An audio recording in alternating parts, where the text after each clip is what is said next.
일단 그 지난 25일 그 국감에서 이화영 증인 측의 진술 번복을 지적하시는 그런 영상이 있는데 네. 한 7번이나 번복했다고 그러더라고요. 네, 이화영 전 부지사.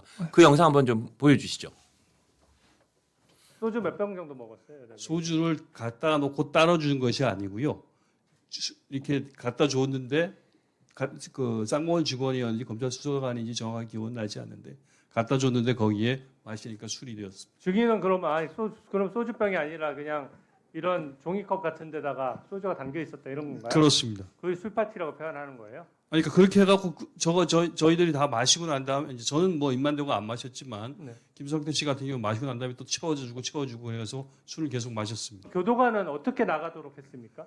교도관은 교도관들이 다 여러 명이 붙어 있을 거 아니에요? 그렇지 그분들은 않습니다. 어디가 있었어요? 그분들은? 그렇지 않습니다. 교도관들은 그 영상 녹화실이 유리벽으로 가로막혀 있어가지고 그 유리벽 바깥에서 그냥 안을 이렇게 들여다보고 있었고 그렇기 때문에 이 하얀 그 종이컵에 들어가 있는지 술인지 아닌지를 알 수가 없었을 수도 있습니다. 예. 그러면 술을 증인 말대로 계속 그 따라서 먹고 나면 갖다 주고 먹고 나고 갖다 주고 하려고 그러면은 소주가 들락날락 해야 되는데 그거를 교도관들이 못 봤다는 게 말이 됩니까? 소주를 그 무슨 뭐라고 해야 될까요? 그런 페트병 같은 데다가 미리 담가 갖고 와가지고 이렇게 따라주고 그렇게 했습니다. 좋습니다. 연어 술 파티는 한 차례입니까? 한 차례입니다. 예. 예.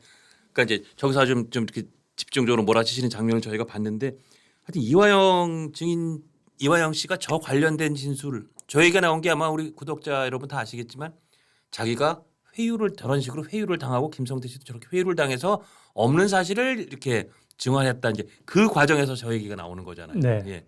근데 이렇게 계속 말이 좀 바뀌었다면서요? 네, 맞습니다. 예.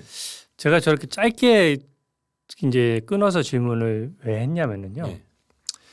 이게 저도 오랜만에 전문성을 발휘한 건데 이게 연어 술 파티가 있었다 없었다 예. 이런 추상적인 말들은 예. 거짓말하기 쉬워요. 예. 근데 그 장면을 CCTV로 보듯이 그때 몇 명 있었어? 테이블 크기는 얼마야? 술은 몇 잔 먹었어? 술병은 들어와 있었어? 아니었어?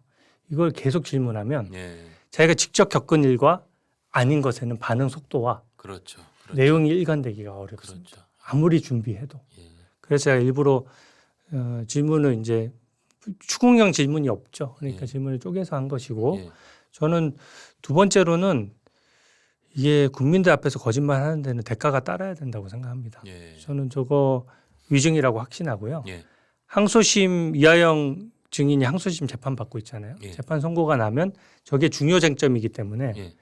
판결문에 담길 겁니다. 그럼 그 내용을 따서 예. 위증죄로 고발하려는 거거든요. 그래서 제가 그 두 가지 염두에 두고 했던 것이고 예.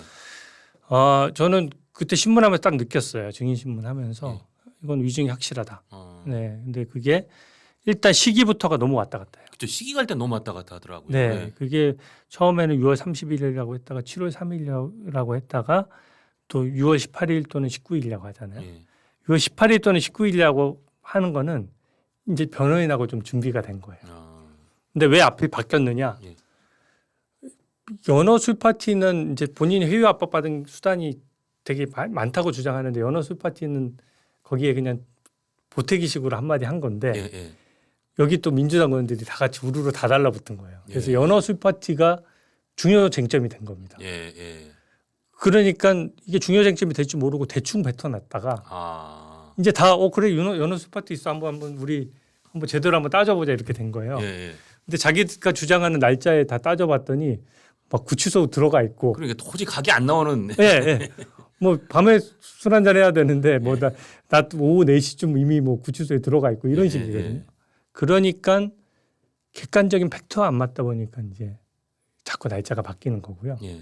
6월 18일, 19일은 아마 자기들 딴 팩트를 출정 기록을 이제 민주당도 막 요구하다 보니까 대충 알게 됐을 거 아니에요. 야, 요 날짜에 먹었다 그러면 그나마 이게 좀 아구가 맞겠다. 네. 그런 거죠. 네, 그런 그러니까. 거죠. 예. 그것도 뭐 검사들은 월급 받고 놉니까? 또 저것도 깨트리기 위해서 또 노력을 할 거예요. 예. 그리고 더 이상한 장면은 뭐냐면은 교도관들이 술 먹는 장면을 봤냐 못 봤냐는 이슈가 있어요. 예. 예. 예. 아까도 그 얘기가 좀 나오더라고요. 네. 예. 근데 처음에 어떻게 얘기하냐면 교도관들은 못 봤다. 예.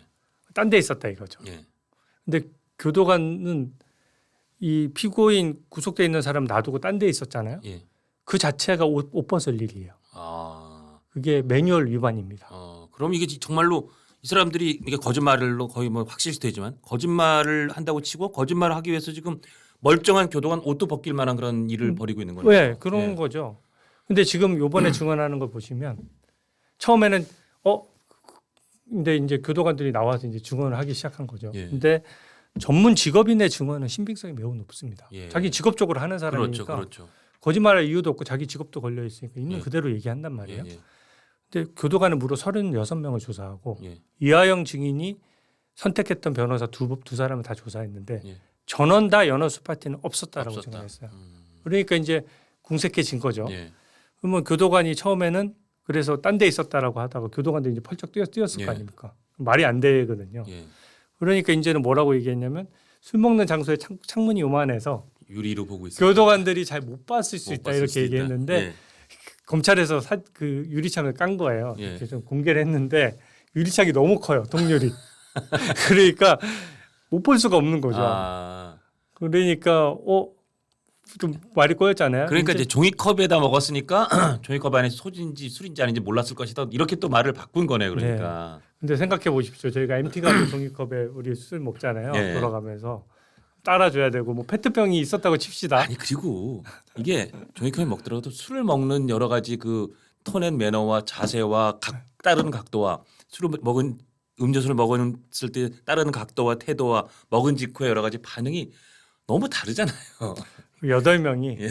검사, 검찰 수사관 2명, 쌍방울 직원 여러 명, 예. 이하영까지 해서 8명이 무슨 회식도 아니고 그 종이컵에 따라서 2시간을 홀짝홀짝 음미하면서 술을 먹는데 교도관이 뻔히 보면서 속았다? 말이 안 된다. 네, 말이 안 되는 거죠. 말이 안 된다. 이거죠. 그리고 사실은 이거 요 대북 송금 아까 그 말씀도 하셨는데 이 재판이 아직 이제 이재명 대표가 곧 기소가 지금 됐던가요? 곧 기소됐습니다. 기소가 네, 됐죠. 네, 네. 이제 재판 열릴 텐데. 1심 재판이고 그게 이하영 증인을 9년 6개월 선고하신 그 그 판사님이 신지로 부장 재판장이 하는 거기 가는 거죠. 네, 하니까 자꾸 그 재판장 바꾸려고 하는데 안 바꿔주죠. 안 바꿔주잖아요. 네. 그러면 굉장히 그 속도가 빨리 나갈 것이고 말씀하신 것처럼 이거는 대북에 불법 돈을 보냈을 뿐 아니라 기업이 보냈으니까 삼자 뇌물처럼 뇌물도 네. 적용돼 굉장히 큰 사건이잖아요. 엄청 크죠. 그리고 대장동, 백현동 이거 묶어놓은 재판에 비해서 사건 자체는 비교적 간명하고 네. 이미 이화영 피고인이 재판에서 상당한 사실관계가 상당히 이제 확립돼 있는 거고요. 네. 같은 재판부가 그 같은 법리의 눈으로 쳐다보면 이 재판은 빨리 그리고 인정되면 굉장히 중한 처벌 나오는 그 재판이죠. 네. 그러면 민주당 의원들이 계속 흔들어요. 북한에 800만 불이 간 거를 좀 흔들기 위해서 예, 무슨 뭐 재판정도 아니고 예. 이재명 대표 변호인처럼 하는 건데요. 예, 북한의 리오남 예. 저도 북한 별로 지식이 없어 잘 모르겠는데 뭐 그분이 유명하신가 봐요. 예, 예. 네. 리오남을 뭐 외국에서 만났느니 안 만났느니 가지고 제가 알아들을 수 없는 걸로 계속 국감질의 하더라고요. 예. 국민 여러분께서도 못 들으셨을 겁니다. 예. 이게 못 알아들으셨을 것 같아요. 예. 근데 그게 좀 쟁점이 전혀 아닌 것이 예. 김성태 회장이 자기 쌍방울 임직원들 시켜가지고 십시일반으로 달러 800만 불을 모은 거예요. 그렇죠. 예. 우리가 은행 가서 1억 원을 달러로 바꾸려면 안 바꿔줍니다. 예, 예. 그러니까 200만 원, 300만 원씩 해가지고 십시일반으로 해서 800만 불이나 만든 거예요. 예. 그리고 갖다 준 건데 김성태 회장이 그거 북한 사람한테 전달할 게 아니라면 미쳤다고 거기 임직원들 수십 명을 동원해가지고 한가한 것도 아닌데 예. 그걸 만들어서 자기가 막 북한까지 가서 북한 사람 만나고 그거 왜 했겠습니까? 다 그 이제 이하영 지사를 지사를 위한, 위한 거고 딱 봐도 이하영 부지사는 결정권자가 아니잖아요. 예. 저희가 돈을 100억 이상을 쓰는데 예. 결정권자 모르게 할 리가 있나요? 그러니까 김성태 회장이 일관되게 얘기하는 거예요. 예. 북한에 가서 어쨌든 내가 500만 불, 300만 불 주겠다고 북한 사람 앞에서 이하영이랑 자리하면서 딱딱 약속하고 그러면 대가 관계가 있는 거죠. 이하영 부지사 같은 경우에는 뭐 이 사람이 그렇게 하니까 예. 이재명 대표랑 전화를 바꿔주는 거예요. 예. 그럼 이재명 대표 그러니까 그 통화도 했다는 거고. 이재명 예. 대표가 아유 뭐 감사합니다. 이거 좀 큰일 하셨습니다. 이런 거 얘기했겠죠. 예, 예. 그러니까 그런 장면들에 김성태 회장의 증언이 더 신빙성이 있다고 보는 거죠. 저는. 그렇죠. 네.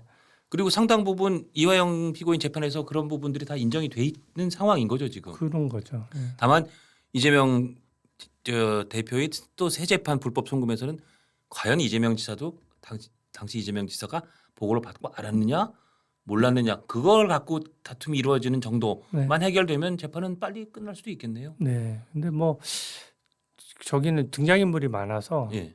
재판을 좀 끌려는 시도가 있을 텐데 아 제가 그런가요? 예, 제가 그래서 사법부에 요청을 드린 겁니다. 일반 국민처럼 똑같이 하자. 예. 일반 국민이 아무리 돈이 많다고 한들 재판을 그렇게 질질 끌려고 하면 재판장이 제지를 합니다. 그렇죠. 이거 좀 효율성 있게 핵심 증인 위주로 합시다. 이 증인은 좀 이거 좀 나머지는 해보고 필요하다고 생각하면 더 증인 신청할게요. 예. 라고 하는데 이게 정치적으로 첨예하고 누군가 감시하는 사람이 적다 보니까 눈앞에 있는 피고인과 피고인의 변호인이 주장하니까 자꾸 증인 신청 우르르 받아줘서 그런 거거든요. 예. 저는 조금 소송 지휘권에 대한 적극적인 행사가 예. 좀 필요하다고 생각합니다. 그럼 마지막 질문으로 드리겠습니다. 네. 그때도 한번 우리 의원님하고 그 얘기를 나눴던 기억이 나는데 탄핵권을 지금 조재량 헌칼보다 더 쉽게 네. 크리넥스 뽑듯이 쓰고 있는 민주당이 1심 선고에서 정말 예상하신 것처럼 위증교사, 공직선거법 둘 다 중형이 나와요. 그리고 이제 이 대북송금 재판도 시작돼요. 대북송금 재판은 신진은 재판장 말고 다른 사람 해주세요 했는데 안 들어줬어요. 대법원에서도 안 들어줬어요. 안 되겠다. 판사들도 탄핵 소추해야겠다. 직무 정지시킬 수 있잖아. 헌재는 지금 이미 반쯤 이제 반밖에 기동을 못할 정도로 묶고는 상태잖아요. 네. 그래가지고 판사들을 막 판사님들을 재판장이든 아니면 뭐 법원장이든 주로 재판부가 되겠죠. 탄핵 소추로 이 사실상 기능이 반쯤 정지돼서 헌재 던지는 이런 사태가 생길 수도 있는 거 아니에요? 이게 저만의 걱정이에요. 아니 저는 모든 걸 다 할 거라고 봅니다. 제가 이미 한 달쯤 전에 네. 자꾸 저쪽에서 검찰 쿠데타 얘기하고 뭐 독재 정권 얘기하고 계엄 얘기하길래 예, 예. 얼마 전에 뭐 합법을 가장한 연성 춘희 쿠데타가 진행되고 있다 이런 이재명 대표 언급도 제가 제 나름대로 의도를 간파해서 한번 미리 말씀을 드렸어요. 아. 이거는 장애로 나가려는 빌드업이다. 장외 빌드업이다. 왜냐하면 장애에는 사람들이 모여야 되잖아요. 예, 많이. 예, 예. 그러니까 뭔가 명분이 계속 필요해요. 예, 계속 하려고 그러면은 독재 정권 타도라든지 예.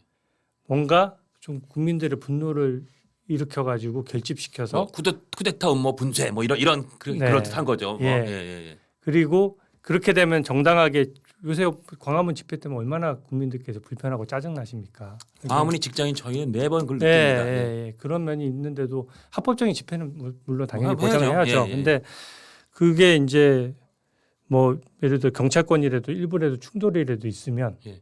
거 봐라 이게 뭐 계엄의 전초전이다 뭐 이런 거 하려고 하는 거예요. 예. 그래서 제가 분명히 거리로 뛰쳐나갈 거라고 이제 미리 예고처럼 했는데 맞추셨네요. 예, 아니나 다를까 예, 바로 그 저기 뭐야 김건희 여사 관련해서 지금 장애 집회하고 롱패딩 준비하겠다고 하지 예, 않습니까? 그러니까 계속 하겠다는 거고 그 얘기는 뭐냐면 사법 리스크가 너무 크니까 그걸 감추기 위해서 할 수 있는 건 다 할 겁니다. 다 한다. 예. 그리고 1급 체제이기 때문에 제가 아까 특검법에 지금 말도 안 되게 그 통과시킬 수 없는 법안으로 누더기로 만들었다라고 하잖아요. 근데 판사 탄핵도 되게 무리한 장면인데 그렇죠. 이 대처도 누더기가 될 것 같아요. 제 생각에는. 그래서 판사 탄핵도 하고 그렇죠. 뭐 판사 법 왜곡죄도 또 넣고 뭐 사법부 예산 깎겠다고 또 겁박도 네. 하고 그럼 2심 3심도 또 있으니까. 그러니까요. 그러니까 온갖 게 다 할 것들이 예상되고 저는 그겁니다. 이런 걸 미리 딱딱 예상을 해놔가지고 거 봐라 이거를 좀 하고 싶은 거예요. 저는. 예. 예. 이게 국민들이 속지 않기 위해서. 예. 그래서 이벤트를 엄청 많이 만들어내겠지만 그 의도는 단 하나라는 점을 저는 꼭 지적을 하고 싶습니다.